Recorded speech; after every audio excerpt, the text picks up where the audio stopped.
আরে কি সর্বনাশে কাণ্ড! ও গিন্নি, ঘরের চাল তো দেখছি ফুটো। অনেকবারই তো বলেছি বর্ষা আসার আগে ঘরটা সারিয়ে নাও। তখন তো আমার কথা এই কান দিয়ে শুনে ও কান দিয়ে বের করেছো। এবার বসু ঠেলা। সকাল থেকেই মুষলধারে বর্ষা শুরু হয়েছে। অল্প কটা চাল ছাড়া ঘরে আর কিচ্ছুটি নেই। ও সে পরে দেখা যাবে, আগে চারটে খেতে দাও দেখি। যদি এভাবে কিছুদিন বর্ষা পড়তে থাকে তবে তো বাজারের কোনো দোকানও খোলা থাকবে না। তখন কি করবে? কাল থেকে আকাশটা যখনই ছায়া দিয়েছে তখন থেকেই বলছি বাজার থেকে সবজি সহ প্রয়োজনীয় কিছু জিনিস নিয়ে এসো। তোমার তো সেদিকে কোনো কানই নেই। যাচ্ছি যাচ্ছি গিন্নি, আর বেশি বকাঝকা করো না। এই এক্ষুনি বের হলাম বলে। মিনা, রবি এরা কই? কি আনন্দ হচ্ছে রে দাদা, তাই না? কতদিন পর বৃষ্টিতে ভিজছি। হ্যাঁ রে বোন, আমার তো মনে হচ্ছে আজ সারাটা দিন বৃষ্টিতে ভিজি। আরে কি করছিসটা কি তোরা? বৃষ্টিতে ভিজলে তো তোদের জ্বর চলে আসবে। ওঠ ওঠ বলছি বৃষ্টির পানি থেকে। ও মা, আরেকটু ভিজি না মা। বৃষ্টির পানিতে ভিজতে কি মজা লাগছে। ভিজি না আরেকটু। হতচ্ছাড়ার দল, বলি উঠবি নাকি আমি নিচে নেমে আসবো? দাদা রে, চল উঠে যাই। মা কিন্তু রেগে যাচ্ছে।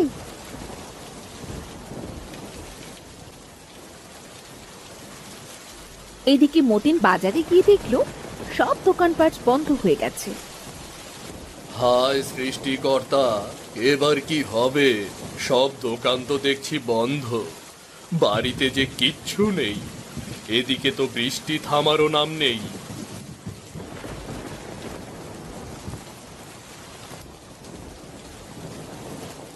মতিন্দা যে, তাই বৃষ্টি মাথায় এভাবে আনমনে হেঁটে এত কি ভাবছো গো দাদা তুমি? শিবুদা, বাজারে এসেছিলাম সবজি সহ প্রয়োজনীয় জিনিস কিনতে, কিন্তু দেখছি একটা দোকানও খোলা নেই। এদিকে বাড়িতেও যে কিচ্ছু নেই। আরে কি বলছো তুমি? ওই পাড়ার হরিশের কাছে শুনলাম বৃষ্টি নাকি এভাবে টানা 7 দিন থাকবে। সর্বনাশ করেছে, বাড়িতে ছোট ছোট বাচ্চা। আমরা না হয় না খেয়ে থাকলাম, তবে ওরা কি খাবে? এগুলো বৃষ্টি হবার আগেই ভেবে রাখতে হয় দাদা। তাই এখন আমি আসি গো। মতিন মন খারাপ করে বাড়ি ফিরে এলো।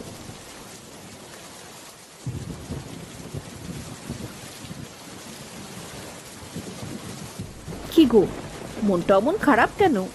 বাজার সদাই কই? কিছুই তো নেই তোমার হাতে। গিন্নি, সব দোকান বন্ধ, বাজারের কোনো দোকান খোলা নেই। শুনলাম টানা 7 দিন ধরে বৃষ্টি হবে। কে কি অলক্ষণে কথা বলছো? এই 7 দিন না খেয়ে বাচ্চারা থাকবে কি করে? সব তোমার জন্য। তোমার আলসামির জন্যই আজ এই অবস্থা। কোনো কিছুতেই তোমার কোনো আগ্রহ নেই। ক্ষমা করে দাও গিন্নি, আসলে আমি বুঝতে পারিনি এমন ভারী বৃষ্টি শুরু হবে। ঘরে সামান্য কিছু চাল আর কিছু ডাল রয়েছে। আজকের দিনটা না হয় সেটা দিয়েই পার করলাম, কিন্তু বাকি 6 দিন? সেই দিনের মতো তারা চাল আর ডাল দিয়ে কোনো রকমে পার করলো। পরদিন যখন সকাল গড়িয়ে দুপুর, দুপুর গড়িয়ে রাত এলো, তখন বাচ্চারা বাবা মায়ের কাছে এসে বায়না করতে লাগলো। মা, ও মা, আমার খুব খিদে পেয়েছে মা, খেতে দাও না। তুমি তো বলেছিলে দুপুরে রান্না বসাবে, তবে এখনো কেন রান্না হয়নি? এখন তো রাত হয়ে গেছে মা। আমার সোনা মা, এখন তো খুব বৃষ্টি নেমেছে, রান্না করা যাচ্ছে না মা। তোমরা ঘুমাতে যাও, রান্না শেষ হলে ঠিক ডাকবো তোমাদের। ছোট ছোট বাচ্চাদের মুখে এখন কি করে খাবার তুলে দেব? হায় সৃষ্টিকর্তা, আমাদের রক্ষা করো।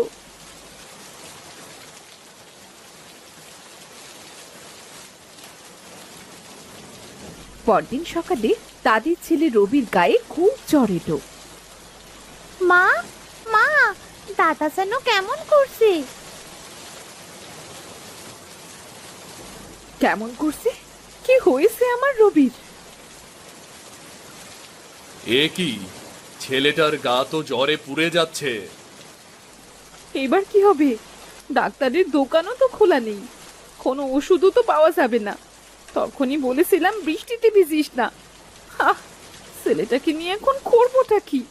ওগো, তুমি ছেলে মেয়েকে দেখে রেখো, আমি রমেলাদির কাছে গিয়ে দেখি কিছু টাকা পায় কিনা। এই বৃষ্টিতে কি কেউ সাহায্য করতে চাইবে? তবুও একবার যাও, গিয়ে দেখে এসো।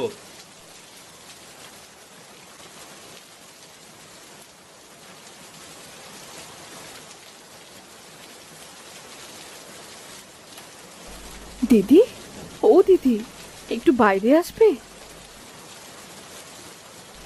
আরে ময়না যে, তা তুমি এই বৃষ্টিতে ভিজছো কেন? ওপরে এসো, শরীর খারাপ করবে তো। দিদি, খুব বিপদে পড়ে এসেছি। ঘরে কিচ্ছু নেই, সাথে ছেলেটার গায়েও খুব জ্বর। আশপাশের দোকানপাট কিচ্ছু খোলা নেই। আমাদের ঘরেও তো খুব সামান্য আটা আছে, আমরাও খুব চিন্তায় আছি। তবুও তুমি একটু দাঁড়াও।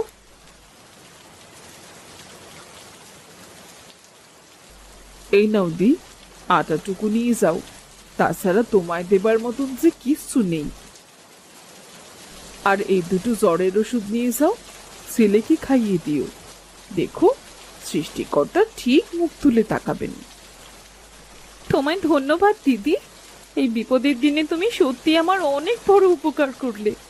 এবার আমি আসি গো দিদি।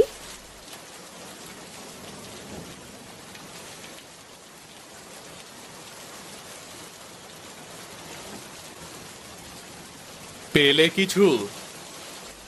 হ্যাঁ, এইটুকু আটা দিয়েছে, সাথে রবির জন্য দুটো ওষুধও দিয়েছে। তোমরা বসো, আমি রুটি বানিয়ে আনছি। রমেলা ময়নাকে যে আটা দিয়েছিল, সেই আটায় মাত্র 3টে রুটি হলো।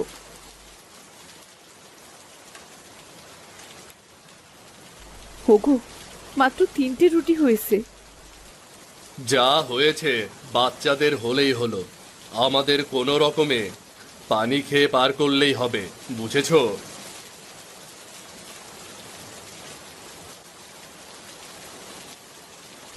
এবার এক্ষুনি সুস্থ হয়ে যাবি বাবা। মাথা ব্যথা কমছে না মা, মাথাটা খুব ব্যথা করছে। আর একটু ধৈর্য ধরো বাবা, এক্ষুনি সুস্থ হয়ে যাবে। হোগো, ঘরের ফুটো দিয়ে তো আরো বেশি করে পানি পড়ছে। এবার কি হবে? এভাবে পানি পড়লে তো ঘরের ভেতর পানি উঠে যাবে। এই বৃষ্টি মাথায় কি করব? কিচ্ছু যে করার নেই গিন্নি, সব দোষ আমার। আজ আমার অলসতার কারণে এই অবস্থা হলো।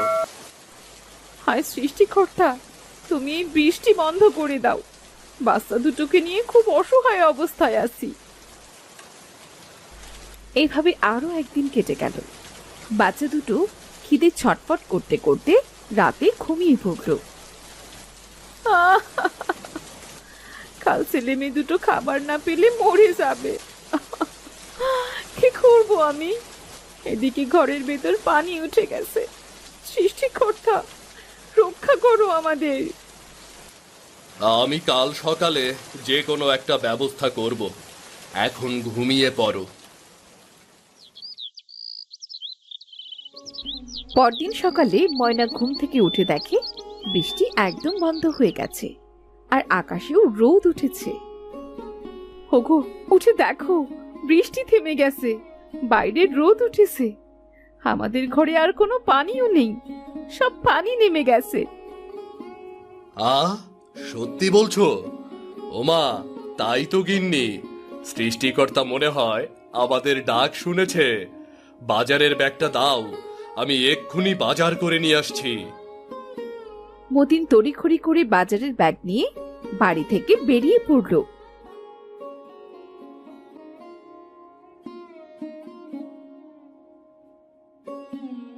প্রয়োজনীয় সব বাজার করে বাড়ি ফিরে এলো। গিন্নি, এই নাও, এখানে সব কিছু আছে। তাড়াতাড়ি রান্নাটা বসাও। কদিন ধরে পেটে কিছুই পড়ছে না, খুব খিদেও পেয়েছে। আমি এক্ষুনি আসছি গো।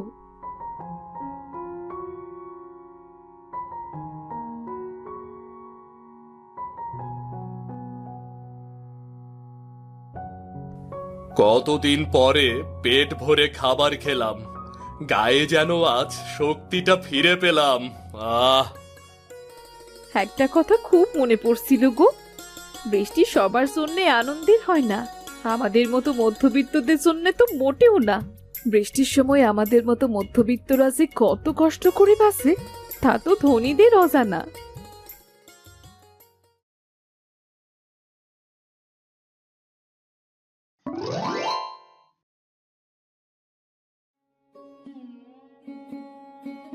দাদা দেখেছিস চারপাশে কত পানি? এবছর মাঠঘাট একেবারে পানিতে টইটুম্বুর। হ্যাঁ রে বোন, এবছর বৃষ্টির ভাগ মনে হয় বেশি রে। আকাশে দেখ, আবার বিদ্যুৎ চমকাচ্ছে। বৃষ্টি এলো বলে পা চালিয়ে তাড়াতাড়ি হাঁট রে বোন, তাড়াতাড়ি। রাস্তায় তো কাদা দাদা, পাটা বাড়ি বাড়ি কেমন পিছলে যাচ্ছে, কিন্তু অনেকদিন পর বাইরে বেরিয়ে বাতাস লাগিয়ে বেশ ভালোই লাগছে রে দাদা। হ্যাঁ, তা কথা মন্দ বলিসনি। এই যা বৃষ্টি শুরু হয়ে গেল রে, ছাতা মেল তাড়াতাড়ি বোন। এক ছাতার নিচে দুজনে তো ভিজে যাচ্ছি রে দাদা। ওই দেখ, একটা ভাঙা বাড়ি দেখা যাচ্ছে, চল ওই বাড়িতে গিয়েই দাঁড়াই। বলছিস যখন, চল।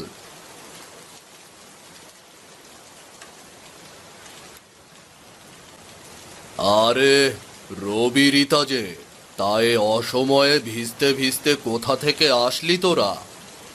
আর বলো না কাকা, বোন বায়না ধরেছে, বাড়িতে তার মোটেও ভালো লাগছে না, সে বাইরে ঘুরে ঘুরে বৃষ্টি দেখবে, তাই ওকে একটু ঘুরতে নিয়ে এলাম। কিন্তু কাকাই, তোমার হাতে তো ব্যাগ ভর্তি বাজার, তা এত বড় মাছ কেউ আসবে নাকি গো? হ্যাঁ রে মা, আমার শ্বশুর শাশুড়ি আসছে অনেকদিন পরে, তাই তোর কাকি হাতে বাজারের ব্যাগ ধরিয়ে দিল, আর আমি এলাম বাজার করতে। কিন্তু মাঝ পথেই বৃষ্টি, তাই এখানে এসে দাঁড়ালাম। ইস, বৃষ্টিটা তো থামারই নামই নেই। তাহলে তুমি এবার কি করে বাড়ি ফিরবে? এত তাড়া নেই, বৃষ্টি থেমে গেলেই বাড়ি যাব। তোরা এই বৃষ্টিতে যেন আবার ভিজিস নে, গায়ে কিন্তু জ্বর আসবে রে। বোন চল, বৃষ্টি থেমে গেছে, বাড়ির দিকে যাই। মা মনে হয় আমাদের জন্য খুব চিন্তা করছে রে। হ্যাঁ হ্যাঁ, বেরিয়ে পড়, আকাশটা একটু ছায়া দিয়েছে, তাড়াতাড়ি বাড়ি যা, না হলে এক্ষুনি আবার বৃষ্টি শুরু হবে। দাদা দেখেছিস কত বড় মাছ কিনেছে দিনেশ কাকা? আমাদের বাবা তো এমন মাছই কেনে না। দিনেশ কাকারা তো ধনী লোক, আর আমাদের বাবা তো গরিব, তাহলে এত বড় মাছ কিনবে কিভাবে? জানিস দাদা, আমার না বড় মাছের ঝোল দিয়ে খুব গরম গরম ভাত খেতে ইচ্ছে করে। মন খারাপ করিস না বোন, আমি বড় হলে রোজ তোকে বড় মাছ খাওয়াবো। ওই দেখ, মা বারান্দায় আমাদের জন্য দাঁড়িয়ে অপেক্ষা করছে। কি রে, এই বৃষ্টি মাথায় তোরা দুজন কোথায় গিয়েছিলি? আমি তো চিন্তায় তোদের জন্য ঘরে দাঁড়াতে পারছি না। জানো মা, রাস্তা পর্যন্ত পানি উঠেছে, মাঠঘাট সব পানিতে একাকার অবস্থা। আমি আর দাদা ঘুরে ঘুরে দেখতে গিয়েছিলাম মা। পাকা বুড়ি একটা, আর এইদিকে চিন্তায় আমার মাথা ধরে যাবার মতো অবস্থা। আয় দেখি, তাড়াতাড়ি ভাত খেয়ে নে। সে কখন থেকে ভাত বেড়ে তোদের জন্য অপেক্ষা করছি। কাজ থেকে বাবা এখনো বাড়িতে আসেনি মা? হ্যাঁ, সে তো ঘরের ভেতরে তোদের জন্য অপেক্ষা করছে, তাড়াতাড়ি খেতে আয় দেখি।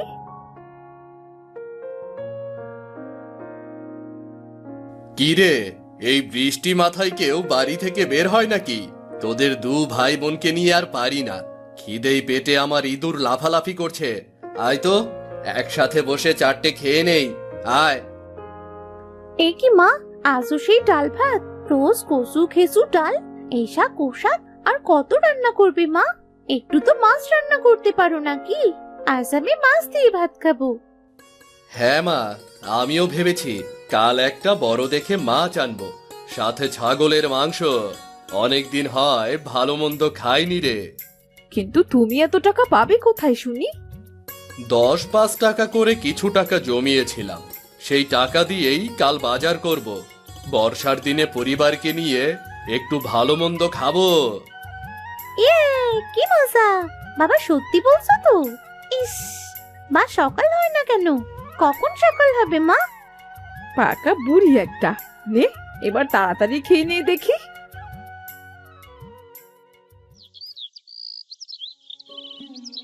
পরদিন সকাল সকাল রিতা ঘুম থেকে উঠে পড়ল। ও বাবা, বাজার করতে যাওনি? তুমি আনবে কখন? আর মা কখন রান্না করবে?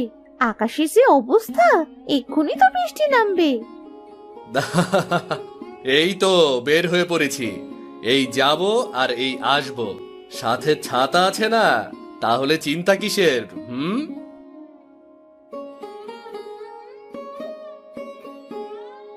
দিনু বাজারে গিয়ে বাড়ির প্রয়োজনীয় সব জিনিস আর মাছ মাংস কিনে বাড়ি ফিরল।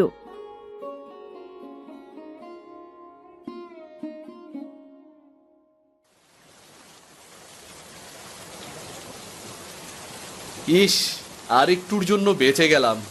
বাইরে আবার বৃষ্টি শুরু হয়েছে। এত বাজার করে এনেছো, হাতে কিছু টাকা রাখলেও তো পারতে। বৃষ্টির দিনে একটু ভালো মন্দ বাজার না করলে হয় নাকি? আরো কিছু টাকা জমা আছে, এ নিয়ে তুমি এত ভেবো না তো। তো সারা বৃষ্টি নামার আর সময় পেল না, একদম ভিজে ডুবু হয়ে গেলাম। কিরে দিনু, আরে কোথায় তোরা? দরজা খোল। এই সেরে ছেড়ে, এ তো পিসি চলে এসেছে। জীবনটা একেবারে নাজেহাল অবস্থা করে ছাড়বে গো। আরে কি বিড়বিড় করছো? যাও না, দরজাটা গিয়ে খোলো না।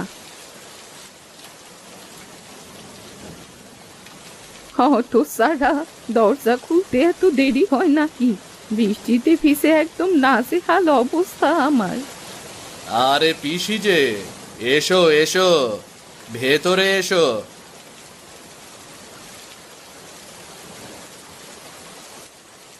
এই বৃষ্টির ভেতরে কি মনে করে আসলে শুনি?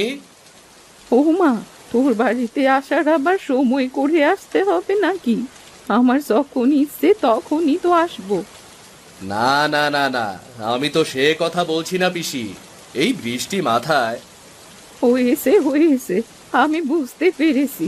বৃষ্টিতে একা একা বাড়িতে ভালো লাগছিল না, তাই চলে এলাম। ও বাবা, এত বাজার করেছিস? যাক, বৃষ্টির দিনে খাওয়াটা বেশ ভালোই হবে তাহলে। হ্যাঁ পিসি, আগে তুমি বিশ্রাম নাও না, ভিজে কাপড় ছেড়ে শুকনো কাপড় পরে নাও। তা তো নেবই, তার আগে একখানা কথা বলি, শোনো মন দিয়ে। আমি কিন্তু বাবা বেশি সময় থাকবো না, তাড়াতাড়ি রান্না বসাও, খাওয়া শেষ হলেই বেরিয়ে পড়বো। আচ্ছা বেশ, আমি এক্ষুনি রান্না বসাচ্ছি, তুমি বিশ্রাম নাও তো।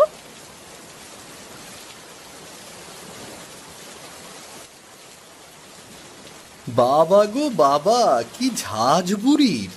এত ঝাঁঝালো আবার কোনো মানুষ হয় নাকি? ঝাঁঝালো হলেও তোদের ঠাম্মার মনটা কিন্তু অনেক ভালো রে। ভালো না যাই, এসি তো খ্যাক খ্যাক শুরু করেছে। এই চুপ কর তোরা, চুপচাপ এখানে বস, রান্না শেষ হলে সবাইকে খেতে দেব। দিনু, এই দিনু, এইদিকে আয় দেখি একটু।